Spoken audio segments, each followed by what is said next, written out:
right, Rich Van Tassel back with you on the Rich Van Tassel Show, Brookdale Student Radio, 90.5 HD3. Going to finish up here with Week 15. The games for Sunday. We got next the Green Bay Packers at 9-4. They are traveling to Oakland to play the Raiders, who are 6-7. Injuries for the visiting Packers.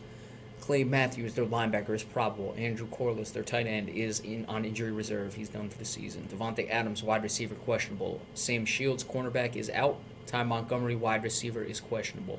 For the Raiders, Khalil Mack, their defensive end, and Amari Cooper, their wide receiver, are questionable. Now, interesting game here. I picked the Raiders to make the playoffs. I don't think they're going to do it. Can they get to 9 wins, which I had them as their regular season record in the beginning of the season? We'll see. This should be a very exciting game. I expect a shootout. You got two of the better quarterbacks in the league. Derek Carr has quietly been very effective this year. You look at his numbers, they're really very comparable to Aaron Rodgers. Both are Aaron Rodgers 28 for 461, Derek Carr 283 for 455. Excuse me, that was Aaron Rodgers 282. 3,175 yards for Rodgers, 3,333 yards for Derek Carr. Aaron Rodgers 28 touchdowns to 5 interceptions. Derek Carr 28 touchdowns to 9 interceptions. So you got to give Derek Carr a lot of credit this season. He's played very well. Amari Cooper, my offensive rookie of the year, is also playing very well.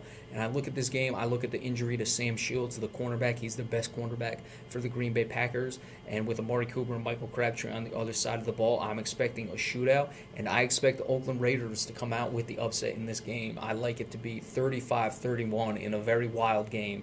I don't know if this one will be on national television. I doubt it, but this will probably be one of the more exciting games of the season, so it's a real shame. But that's 35-31 in favor of the Oakland Raiders. All right, next up, the Denver Broncos at 10-3. This will be the national televised game. They're traveling to Pittsburgh to play the Steelers, who are 8-5, tied with the Jets and Chiefs, as we've discussed, for those two wildcard spots in the AFC. Injuries for the Broncos. Peyton Manning, the quarterback, questionable. I don't know even if he's dressed, if he will start over Brock Osweiler. Demaryius Thomas, wide receiver, probable. C.J. Anderson, running back, questionable. Owen Daniels, tight end, questionable. Danny Trevathan, the linebacker, probable. For the Steelers, Heath Miller, tight end, is probable. D'Angelo Williams, is the running back, is probable. Very interesting game. Denver has been certainly playing much better offensively since Brock Osweiler has been the starter. Again, if Peyton Manning is active, will he get the start?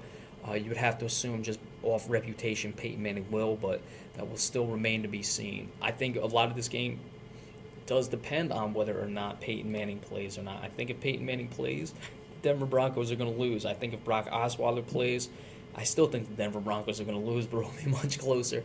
Pittsburgh is a team that knows how to win. They are still alive for the AFC North crown. It's going to be difficult for them, but they're only 2 games back, so there's certainly still an opportunity for them there.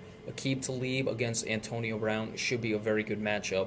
Brown has 100 receptions, just under 1,400 yards, and 7 touchdowns, and that entire receiving core with Martavius Bryant for the Steelers is very good. So I'm taking Pittsburgh 30-27 if Brock Osweiler plays. I'm taking Pittsburgh 30-20 if Peyton Manning plays. I think Osweiler is a touchdown difference at this point, and this very well could be the end of Peyton Manning. Of course, had you all watched my YouTube channel, you would have known I said that at the beginning of the season. All right, up next, the Miami Dolphins at 5-8. They are traveling out west to play the San Diego Chargers, who are 3-10. Sorry, here we got a bit of a computer problem, so we got to load this back up real fast. Miami is off that loss on Monday Night Football to the New York Giants. And San Diego, who did they lose to last week? Or did San Diego actually get a win for once? No, they lost. They beat Jacksonville 2 weeks ago. Alright, again, my computer is giving me some problems here, so just stay tuned for just a second.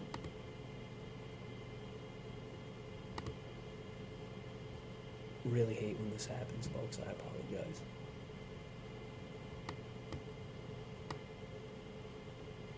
Alright, the Dolphins and the Chargers.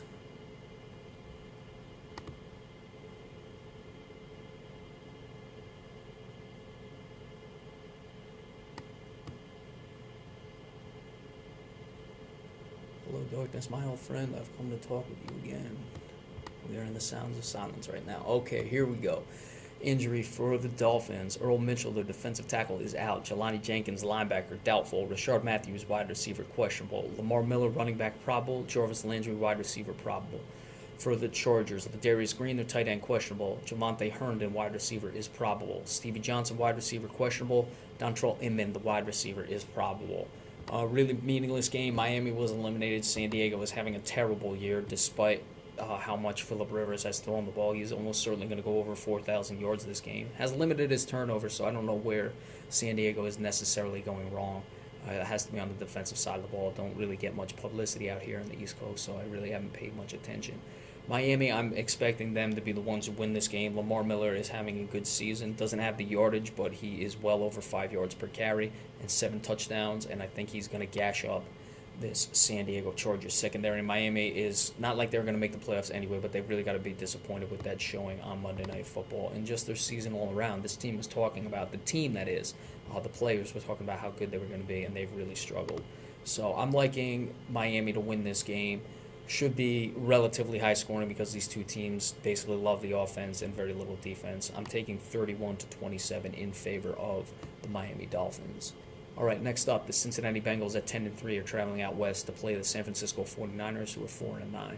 Injuries for the Bengals: Andy Dalton, quarterback, out. Tyler Eifert, tight end, out. Adam Jones, cornerback, probable. For the 49ers, Aaron Lynch, linebacker, questionable. Vance McDonald, tight end, probable. Michael Wilhoit, linebacker, is out. Torrey Smith, wide receiver, is questionable. Now, the 49ers do have a shot in this game because there's no Andy Dalton. A.J. McCarron, the backup for the Bengals, though. Those of you who would remember, he's the guy who was winning those national championship games at Alabama. So I don't expect that they're really going to lose much as far as the presence in the huddle. McCarron obviously doesn't have the physical tools. Otherwise, he would have been a much higher draft pick with all the winning he did in college. But I expect him to not be overwhelmed by the moment. I think he's going to be very fine. And Cincinnati, just too good of a team. Look for them to get A.J. Green involved in some short passes, I expect, and let him run after the catch. And Giovanni Bernard is going to have to log a lot of carries in this game. Doesn't have the yardage as we just discussed with Jarvis Landry, but he is over 5 yards per carry actually. So he's having a good season, and he's going to have probably his best game of the season to help the young quarterback along in this game.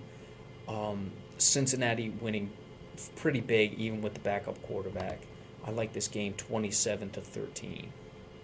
All right, and then the Sunday night game, the Arizona Cardinals at 11-2 are traveling to Philadelphia to play the Eagles at 6-7, who have quietly gotten themselves right to the top of the NFC East, winning those games over the last 2 weeks to really help them out, and we'll see if they can keep the momentum going. Injuries for the Cardinals, all questionable. Rashad Johnson, safety. Gerard Powers, cornerback. Jermaine Gresham, tight end. Patrick Peterson, cornerback. Andre Ellington, running back. Jordan Matthews, wide receiver for the Philadelphia Eagles, is probable. Can Philadelphia keep the momentum going? They have a very good Arizona team coming in. Carson Palmer is playing well, certainly has to be considered as an MVP. And Philly, Sam Bradford is playing well over the last couple of weeks, has limited his turnovers. They got that win by hook or crook against the New England Patriots, had the 3 return touchdowns, and that really has elevated them. So, in this game, very difficult one. I expect Philly to really be game in this one, and it's going to find out a lot about Arizona because they really don't need to win this game, but do they want it? And if they want it, Arizona's going to win, and I think they do want it to finally seal up the division and then do whatever they want to do with the last 2 weeks. Rest, play halves, whatever they want to do.